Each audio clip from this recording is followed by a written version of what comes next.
Good morning. Thank you for giving me the opportunity to present my presentation here in front of you. The presentation topic is an assignment on common use of probiotics as feed additives in Astha feed industry Bangladesh. So especially we focused on ruminant animal feed and their additives. Next slide.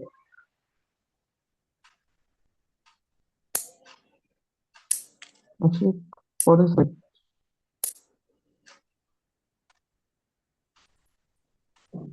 Hello Ashik, পরের slide এ যাও। আসছে তো Introduction. Okay, sir. Introduction. So here we say the definition of probiotics. Probiotics are living microorganisms used in animal feed. So and they improve gut health, immunity, and feed efficiency. And we widely use probiotics in poultry, cattle, and aquaculture feed in Bangladesh. Then, next So we use commonly probiotics in Asta feed industries. We use Celtus Plus, which we collect from Opsonin company, Opsonin Agrovet in Bangladesh. Celtus Plus mainly composition with Lactobacillus acidophilus, Bacillus subtilis, Bacillus riciniformis, Saccharomyces species, and Bifidobacterium species. We collect this probiotic from Opsonin Agrovet in Bangladesh. Celtus Plus. Next please Okay. Use of probiotics in Asta feed. So here we see the benefit of probiotics while using in our ruminant feed. It's improved feed conversion ratio, that means FCR, enhance digestive and gut health, increase growth and production, and reduce harmful bacteria. Also, it helps to keep ruminal environment sound and activity of rumen flora increase. Okay. So benefit of aquaculture. This is slightly out of my topic, but we also see here improve water quality, better fish growth and survival, disease prevention, improve feed utilization in case of aquaculture. So now advantage of probiotics. So the use of probiotics is eco-friendly and safe. So it also reduces the amount of antibiotics which need in animal feed production, improve animal health, and increase farm profitability.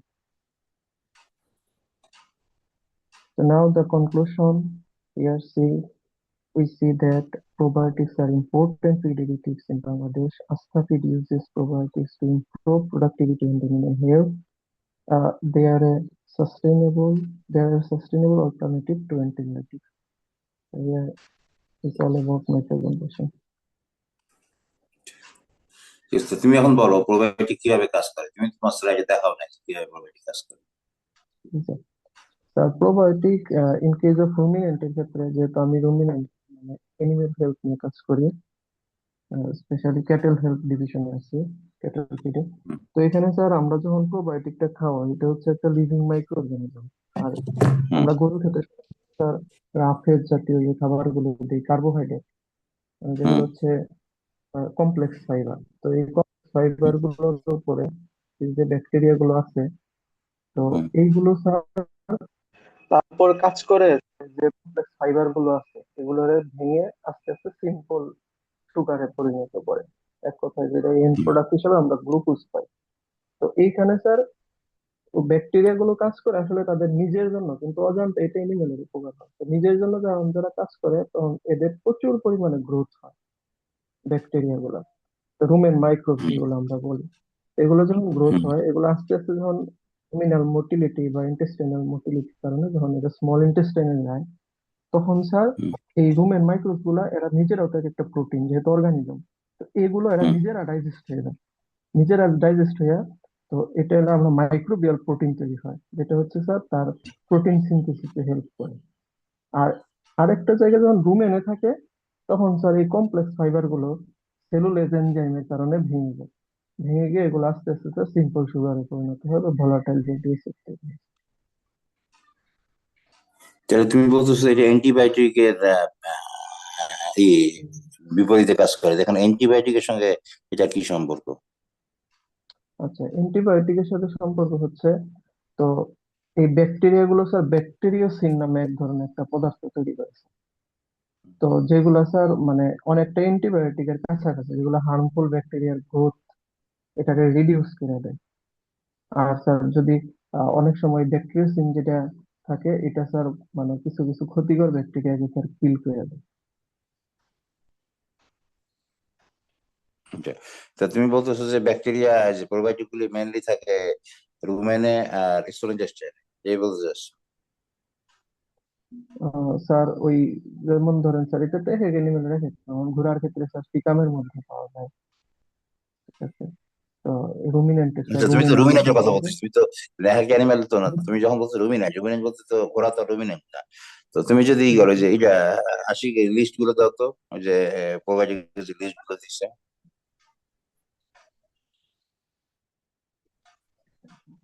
এই যে এর মধ্যে কোনটা কোনটা bacteria আর কোনটা কোনটা fungus তুমি জানো? জি স্যার। স্যার কোনটা ল্যাক্টোবেসিলাস, ফাঙ্গাস কোনটা? আর জি স্যার ফাঙ্গাস হচ্ছে ফাঙ্গাস ও স্যার ইস্ট। স্যাক্রোমাইসিস।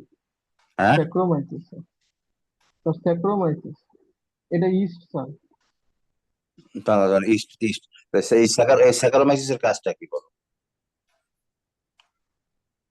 স্যার স্যাকারোমাইসিসটা স্যার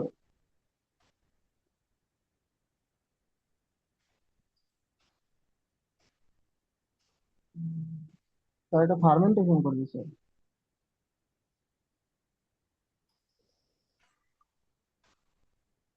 গরুর পেটে তো ফার্মেন্টেশন এমনিই হয়। জি স্যার। ও স্যার এই স্যাকারোমাইসিসটা স্যার ই করবে মানে। একটা হলো যে শোনো, আমাদের যে গরুর যে খাবারের মধ্যে তো স্যার লিগনোসেলুলোজ ওই যে বন্ড থাকে। Microbial protein. নর্মাল যে জি ব্যাকটেরিয়া, স্যার। মাইক্রোওয়েভ পর্যন্ত পরে, আমি বলছি গরুর খাবারে এই যে ধর খড় খাওয়াইলা বা অন্য গরু যেগুলো খাওয়ায়, লিগনোসেলুলোজ বন্ড থাকে। এই লিগনোসেলুলোজ বন্ড রুমেনের যে মাইক্রোবস, এই লিগনোসেলুলোজ বন্ডকে কি করতে পারে না, ভাঙতে পারে না। ঠিক আছে? তখন স্যাকারোমাস স্যাভিস দিলে সে যে মাইসেলিস তৈরি করে, এই মাইসেলিস তৈরি করে এই লিগনোসেলুলোজ বন্ডকে ভেঙে দেয়।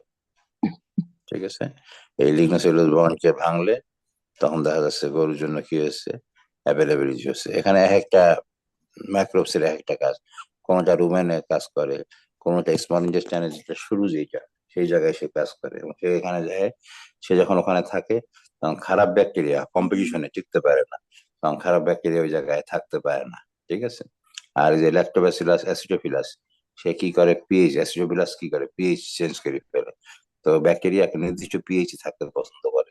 তো তুমি যদি পিএইচ কমাই দাও, তাহলে ওই পিএইচ কি হবে, এই যে ক্ষতিকারক যে ব্যাকটেরিয়া, সে আর ওখানে থাকতে পারবে না। ঠিক আছে? আর এই ক্ষতিকারক ব্যাকটেরিয়া না থাকতে পারলে তখন কি আর ইয়ার দরকার পড়বে, অ্যান্টিবায়োটিকের দরকার দরকার পড়বে? তো এই সমস্ত জিনিসগুলো তোমাদেরকে ডিটেলস এগুলো কি করে থাকে। রেকর্ডিং বন্ধ করে কথা বলি।